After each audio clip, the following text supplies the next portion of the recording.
Alright, today we're gonna do an unboxing of the Gigabyte G34WQC monitor. It says gaming monitor, but I don't use it for gaming.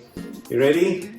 Alright, so previously I was using the Xiaomi Ultrawide 34-inch, and one monitor is not enough, so I decided to get another one. So I passed my wife the Xiaomi. So the reason why I'm getting this is because I'm currently using a MacBook Air. Can you go get it? Okay, so here it is. The reason why I got this is because I'm using the MacBook Air, and it is a very small and powerful laptop, but it is so small, okay? The screen is so small that I need something bigger because I'm a productivity guy. I have a lot of windows open at the same time. So guys, ready? Let's begin. Alright, and if you are listening to the music, that's my wife downstairs using her new monitor and getting the space ready. Okay, let's begin. Let's see what's inside here. They have instructions on how to open this. So it says here this side up. Okay, I'm not sure if you can see it. It says this side up, so I need to do that. So I'm just gonna put it like this, following the instructions here. Alright, so the idea is this side up, and I'm supposed to pull it out from here. I think I'm just gonna do this on the floor, and then I'll just show you guys once it's out, okay? It's out of the box. Okay, so quick unboxing video. There are a lot of good reviews of this monitor on YouTube, so I don't think I can do that.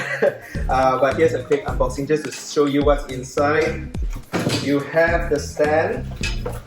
Okay, there we go. This is the stand, which I like. It's very flat. You can put things on top. So I'm just going to put it here first. There's a screw to screw it in. Power cable. Alright, what's this? So we have two types of power. We have two types of cables. One is the 3-pin, one is the 2-pin, and the one we're using in Malaysia is the 3-pin. Okay, so I'm gonna keep this. Now I'm gonna use this and I'm gonna keep this. Instructions, but I don't want the instructions. I want the cables. And here we have, I think this is a DisplayPort cable, DisplayPort, and this is HDMI. I'm still waiting for my hub that supports DisplayPort, so currently I'll just use the HDMI one. Alright, you ready? So let's begin. Take this out. Ignore the background, it's a bit messy, but I mean, once I set this up, then I'm just going to do some tidying. Alright, this is the monitor. So the stand is already, the back stand is already attached to the monitor. How does this work? So there's this styrofoam block here that's stopping me from taking it out. So how do I take it out? I think I can only take this out after the stand is attached. So let's try that. I'm going to turn it around and attach the stand. Okay, let's get rid of this. Let's put it down like that. So I'm just screwing it in here. Now the good thing is you don't need a screwdriver, so this helps a lot. And yeah, stand is attached. There we go.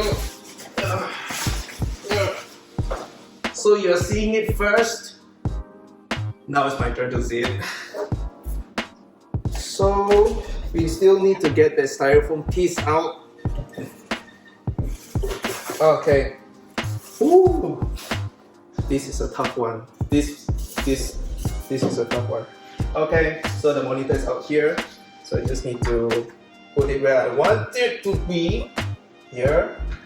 And there we go. Nice. I got this because I work in a very dark environment. So for example, in my typical work, this is how it's gonna look like. I don't know if you can see, but yeah, this is how I work at home. Yeah, so this is like the typical brightness.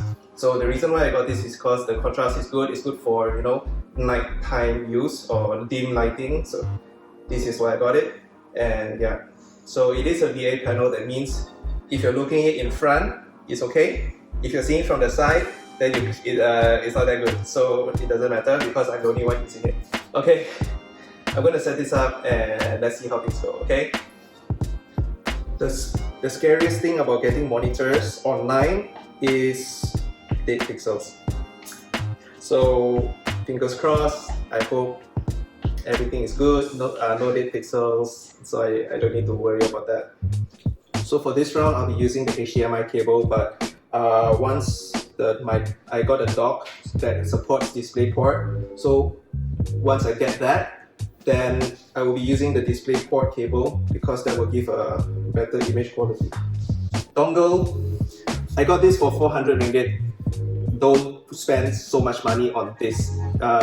And because back then when I first got a MacBook in 2017, I thought, hey, get an expensive one, it's going to be very good. Not true. Even the 100 ringgit ones work as well, so don't spend too much money on something like this. So I'm plugging it into my MacBook Air here. Thank you so much for being with me. I know it's an unboxing. It's a very simple video, not as amazing as the other Gigabyte monitor reviews that I watch on YouTube by so many of other YouTubers, which got me to buy this. But since I'm building my channel, so might as well just do something like this. Okay, thanks for being with me again. Okay, cables are in. Let's put it back. Let's put it into position. So, okay, so I'm gonna change the angle here. Hold on. Alright, so I changed the angle, so I'm gonna set up the space for the MacBook. So things will come, so things should get into place over time. Okay, let's see, let's go. So apparently there's a piece of plastic here which I need to remove so that I can adjust the height, and this is tough. Oh. Apparently you need to push the monitor down before this comes out. I was trying to pull this out on its own. Okay, so now it is height adjustable. Let's go. Okay, so it's time to put things into place. Keychron, Logitech MX Master 2S. I've been using this for 4 years, I think. Okay, still going strong. Okay, it's on. And let's wait for this to synchronize. So apparently the resolution wasn't correct. It's not showing the ultra-wide resolution on the M1 Macbook. So I'm just going to restart it and see what's going on. Alright, and so I have the monitor up and running, but I am facing a very big issue right now because I'm currently using the HDMI cable to the ultra-wide monitor, and previously I was using the Xiaomi Ultrawide and it was fine, but when I switched to the Gigabyte, right, using HDMI, right, I'm only able to get 1080p right now. So this is a very big disappointment. So what I did is, I had to buy a USB-C to DisplayPort cable just so that I can get the maximum resolution and the refresh rate. But I know this is how it's like. I know that is the cable to use, but to be able to only get 1080p on an HDMI cable, that sucks. Okay, because this monitor costs a little bit more than the Xiaomi that we're using right now, and yeah. So if you're here, you're looking for a monitor, if it's between the Gigabyte Ultrawide and the Xiaomi Ultrawide 34-inch, I think you just go with the Xiaomi one. Okay, that you can save a couple of hundreds there. And yeah, okay, I hope this helps. Anyway, that was a very quick unboxing of the Gigabyte. I need to wait for the cable to come, then only I'm able to get the maximum resolution for this one. Until then, I hope this gives you a rough idea what to expect when you get your monitor, or if you haven't got your monitor yet. This is what to expect. Alright, I tested it on the M1 MacBook. I'm only getting 1080p. I tested it on a 2017 MacBook Pro, which is having the Intel chip, and I'm still getting 2005 by 1400, which is not the ultra wide resolution also. So yeah, okay, anyways, if you find this helpful, just give a like or subscribe to my channel. Any questions you want to ask about this monitor, just ask in the comments. Okay, feel free to follow me on social media as well. Have a nice day. Bye bye.